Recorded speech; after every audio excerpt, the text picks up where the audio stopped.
J'aimerais m'adresser à tous les frères, les sœurs, à tous ceux qui, dans leur vie chrétienne, dans ces temps que nous sommes en train de vivre, qui sentent que leur vie chrétienne est en train de se dessécher, qui sentent que le zèle est en train de partir, sentent qu'il n'y a plus de force, qu'il n'y a plus de goût, qu'il n'y a plus d'hardiesse. Parce que les situations de la vie, les circonstances, bien des fois, peut-être la séparation de notre chair, ont fait que nous n'avons plus la force. Et aujourd'hui, on se trouve un petit peu comme l'état du prophète Élie, qui après une grande victoire s'est trouvé dans un désert. Il n'avait plus le goût de vivre. Et lui-même va dire ces paroles: et j'ai déployé tout mon zèle. La mort m'est préférable à la vie. Et peut-être c'est l'état de ta vie. Il y a une promesse que le Seigneur nous a faite.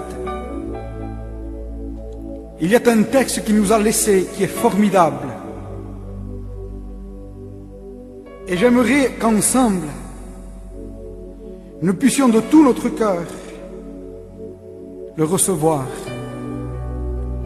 Il n'a pas dit que ça serait facile. Il n'a pas dit que tout irait comme on voudrait. Mais il nous a fait une promesse. Et dans toutes ces choses, vous serez vainqueurs, et plus que vainqueurs. Et nous sommes vainqueurs par celui qui nous a tant aimés.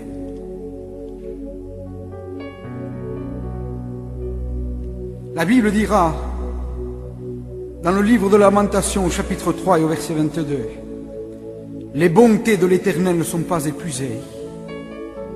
Elles se renouvellent chaque matin. Elles peuvent se renouveler en cet instant pour ta vie. Peuvent se renouveler pour ton âme. » Un jour, un homme, un prédicateur, est parti dans une maison de pénitencier, dans une prison, pour faire une réunion. Et alors que les prisonniers étaient devant lui, le pasteur attendait que les chants finissent pour pouvoir prendre la place. Et quand les chants sont finis, quand il a voulu prendre la place, il a trébuché et puis il est tombé. Et les prisonniers se sont mis à rire. Et cet homme a dit: voilà le message que je suis venu vous apporter. C'est que si un homme est tombé, il peut aussi se relever.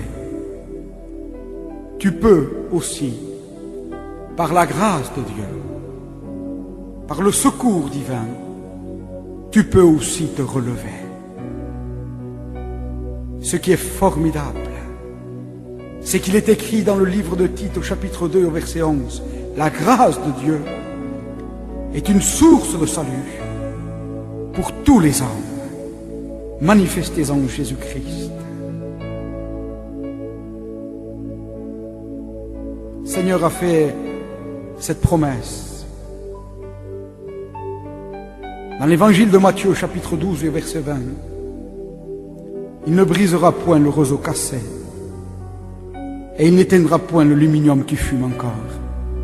Il y a encore de l'espérance pour ton avenir. » J'aimerais te dire, fortifie-toi et prends courage. Le Seigneur est bon. C'est lui qui te fortifiera et qui te soutiendra de sa droite triomphante. J'aimerais qu'à travers ces quelques mots, mon frère, ma sœur, tu puisses reprendre du courage et repartir, car le chemin est encore long et le Seigneur a des projets pour nos vies. Que Dieu vous bénisse.